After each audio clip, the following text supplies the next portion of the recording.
என்ன கேள்வி? அந்த லாவிங்க தஞ்சாவூர் மாணவர்கள் அவங்க ஏற்கனவே வந்து மதமாற்றம் தான் காரணம் பெரிய போராட்டம்லாம் பண்ணாங்க. இப்போ வந்து சிபிஐ வந்து மதமாற்றம் காரணம் இல்லை, தனிப்பட்ட விவகாரங்கள்லாம் தற்கொலை பண்ணிருக்காங்கன்னு அறிக்கை தாக்கல் பண்ணிருக்காங்க. இருக்காது. இப்போ ஒரு பள்ளியில் அத்தனை மாணவர்கள் படிக்கும்போது தம்பி ஒரே ஒரு பெண்ணை வந்து மதம் மாற சொல்லி அழுத்தம் கொடுத்தாங்கன்னு பேசுகிறது ஏற்புடையதாக இருக்கா பாருங்கள். இங்கே இருக்கிற உங்களுக்கு தெரியும், இந்த நாட்டில் இருக்க பெரிய பெரிய தலைவர்கள், ஏன் இன்றைக்கி குறிப்பாக ஆர்எஸ்எஸ் பாரதிய ஜனதாவில் இருக்கிற கட்சி தலைவர்களே கிறித்துவம் பள்ளிகளில் கல்லூரிகளில் படித்தவங்க தான். அவங்களெல்லாம் ஏன் மதம் மாற சொல்லலை? விரும்பி ஏற்கிறத யாரும் வந்து தடுக்கக்கூடாது. கட்டாயமாக மதம் மாறணும்னு யாரும் வந்து கட்டாயப்படுத்தக்கூடாது. அப்படி இங்கே நடக்கலை.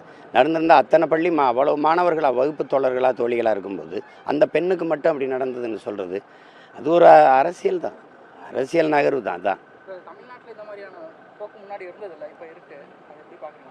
பிஜேபி வந்து இதுக்காக போராட்டமாக செஞ்சாங்க. இல்லை, இப்போ அவங்களுக்கு வந்து இப்போ நீங்கள் அவங்களுக்கு வந்து நம்ம அடிப்படையில் எப்படின்னா